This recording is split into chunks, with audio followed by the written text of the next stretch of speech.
2,000 passengers boarded a subway train beneath the Moscow River that morning. None of them knew the tunnel ahead was already cracking under the pressure of the river above them. Within minutes, that 11-minute commute would turn into a disaster that trapped every single one of them underground, buried under a city of 12 million people who had absolutely no idea the tunnel beneath them was filling with water.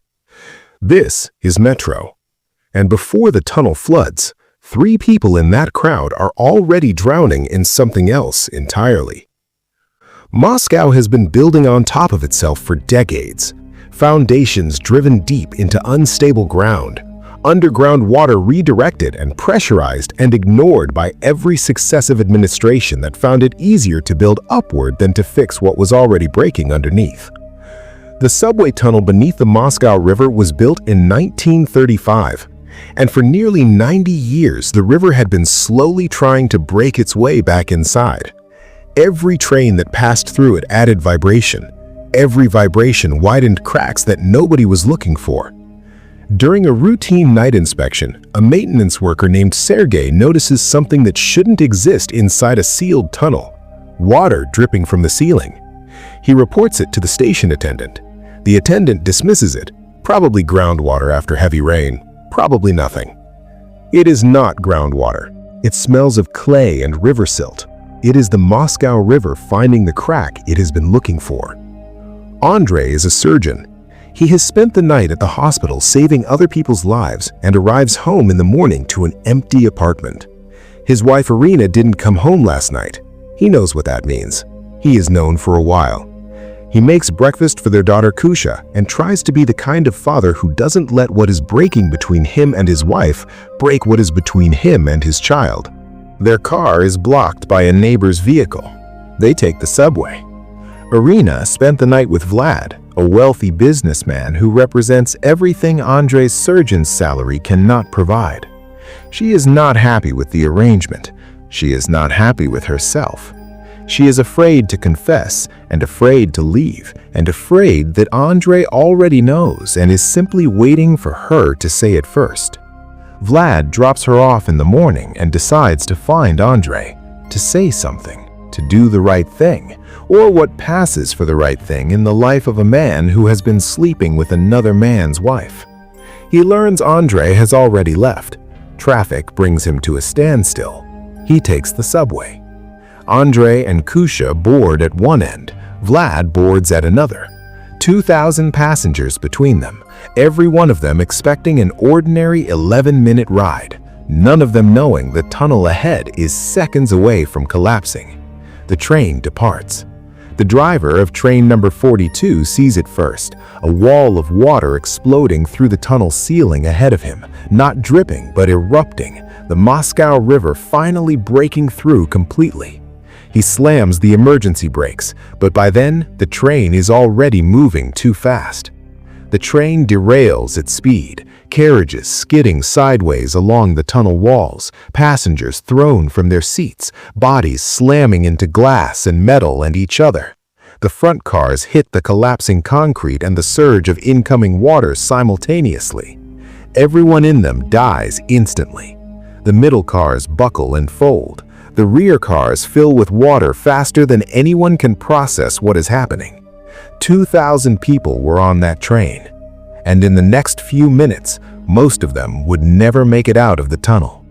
The ones still breathing have seconds to decide what to do next. Andrei regains consciousness surrounded by bodies and twisted metal. He pushes the man lying on top of him aside, alive barely, and stands up in a tilting carriage with water coming through the windows and only one thought cutting through the chaos. Where is Kusha? Vlad smashes a window and climbs onto the roof of the train rather than jumping into the water below. The third rail might still be live. He watches other passengers drop into the electrified flood and does not follow them. From his position above the wreckage, he looks through a window and sees Andrei below, a surgeon moving through the chaos with methodical purpose, checking pulses, pulling people upright, searching. When a group of survivors turns on Andre, the specific violence of people who have decided that someone else's life is worth less than their own escape, Vlad drops from the roof with a metal pipe and drives them back. Andre finds Kusha under a bench, alive, unharmed. He holds her for 3 seconds and then stands up because there are other people alive around him and he is a surgeon, and that is what surgeons do. Above ground, the disaster is only just beginning to reveal itself. A station dispatcher notices something strange. Train 42 hasn't moved for several minutes. His assistant reports that every water pump in the system is running at maximum capacity. The tunnel is flooding. Management closes the line and orders evacuation. The panic that follows kills people the flooding hasn't reached yet. Irina learns about the disaster from a television in her office. She calls the school. Kusha is not there. She calls the apartment. No answer. She understands, in the specific way that guilt compounds fear, that her husband and daughter are on that train because she was not home this morning to drive Kusha to school herself. She gets in her car and drives toward the disaster at a speed that causes an accident she doesn't stop for. The dispatcher faces an impossible calculation. Cutting power to the third rail saves the people still in the water, but he has to wait for the next train to clear the danger zone first. When the train finally clears, he cuts power. An error light flashes immediately on his panel. A short circuit had already occurred. The people who hadn't yet cleared the flooded section when the power cut were electrocuted. He stares at the light for a moment. Then he keeps working because there is nothing else to do. In the tunnel, Vlad tests the water by lowering the group's small dog into it. When the animal swims unharmed, he confirms the rail is dead and the evacuation can begin. Andre, Vlad, Kusha, an injured man named Mikhail, a woman named Galina, moving through flooded darkness toward the nearest station, a group of strangers held together by the specific intimacy of shared survival. Then, the locket falls out of Kusha's coat. Vlad smiles when he sees it. Glad she liked his gift, he says. Andre stops walking. He understands in that moment what he already knew but had managed to keep in a separate room in his mind. That Vlad is not a stranger. That the man who pulled attackers away from him with a metal pipe and tested electrified water with a dog and has been helping him keep his daughter alive is the man his wife chose over him. He pushes the thought into the wall and keeps walking. A massive surge of water hits them from behind. Not incoming flood, but collapsing tunnel rock, breaking the connection between the rear cars. The last carriage detaches and begins rolling straight toward them through the dark tunnel. A multi-ton subway car accelerating through darkness in the direction of 6 people with nowhere to go. Mikhail refuses to enter the maintenance shaft in the tunnel wall, insists the platform is closer, insists he is right, runs. The subway car hits him. The remaining 5 crawl into the shaft and find a door, then a chamber, then a small bunker built during the tunnel's original 1935 construction, a room nobody was supposed to need and that may be the only reason any of them are still breathing. The bunker has a vertical maintenance shaft, 7 meters up to a storm drain grate somewhere beneath a busy Moscow street. They can hear traffic above them. They cannot be heard through concrete and earth and the noise of a city that doesn't know they exist. Phones have no signal. Shouting does nothing. Dennis and Elisa, 2 other survivors who found their way to the bunker, join them. Dennis is a construction executive who knows exactly what the city authorities will do when they run the calculations. Seal the affected tunnel section, flood it with liquid nitrogen, prevent the collapse from spreading to the rest of central Moscow, kill everyone still inside in order to save everyone above. He says this aloud because it is true and because he has stopped caring about whether the truth is useful. The group takes turns striking the storm drain grate above them with a metal pipe. The grate loosens. Dennis climbs the shaft, gets a single bar of phone signal. The call connects to Irina. Vlad gives her approximate coordinates. She gives them to the rescue coordinator. A young train operator's assistant named Vasily, an urban explorer who knows this system better than anyone, immediately understands which storm drain they are describing and starts running. The last car splits apart. Water surges through the tunnel and into the bunker. The group clings to a metal barrel as the water lifts them toward the shaft opening. Survival by the specific physics of floating rather than swimming. Galina disappears in the surge without a sound. When Vasily's team reaches the bunker, it is empty. Wet walls, no bodies, no survivors visible. The rescue coordinator tells Irina that everyone inside is likely dead.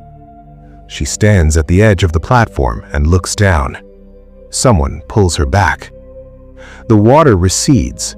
Andrei, Vlad, Kusha, Dennis, Elisa. 5 people still moving through the tunnel toward an abandoned platform, exhausted, injured, running on the specific fuel of people who have survived too much to stop now. On the platform, Dennis loses control, the specific collapse of a man who has been holding everything together with competence and is finally out of competence to use. Vlad makes it worse. Standing in a flooded tunnel with Andrei's daughter beside him, he makes a bitter comment about Irina, about how her delay that morning is the only reason he took the subway, the only reason he is here. He says her name, in front of Andrei. Andrei goes for him. What follows is not a fight between 2 men who dislike each other. It is everything that has been accumulating in the dark. Every morning Irina didn't come home. Every shift Andrei worked for a salary that wasn't enough. Every choice that brought both of them to the same flooded tunnel on the same morning. Vlad goes into the water. Andrei's hands are around his throat. A scream stops everything. Galina, alive somewhere in the darkness ahead, calling out, her voice reaching them through the tunnel. Andrei releases Vlad. They keep moving. The ceiling collapses behind them. The tunnel fills. The command center gives the order to seal the airtight barriers. Vlad pleads with the rescuers not to close the door. Andrei, whose daughter is on the wrong side of it, tells them to close it anyway. Because he is a surgeon and he has spent his entire career making the calculation that one life is not worth more than many lives, and he will not stop making it now, even when the one life is Kusha's. The barrier seals, the water rises and lifts them. The storm drain grate above them, loosened by hours of striking with a metal pipe, gives way under the pressure of the rising water. Vasily sees it from the street, calls his team. The survivors climb through into daylight one by one. Kusha comes through first. Irina is standing at the barrier 20 feet away. Her daughter runs to her. Andrei is the last one to climb out of the tunnel. He sees Irina holding her daughter in the middle of a chaotic rescue scene on a Moscow street, surrounded by sirens, cameras, and the noise of a disaster becoming news. He looks at her for a moment. Then he looks away. They share an ambulance to the hospital because Kusha needs to be examined, and there is no other arrangement that makes sense. The tunnel has been sealed. The city has been saved. The marriage is something neither of them has the energy to address today. The little dog jumps through the ambulance window into Kusha's arms before the doors close. Some things survive disasters. Some things don't survive each other. If this one stayed with you, the next video on Popcorn Tales is already up.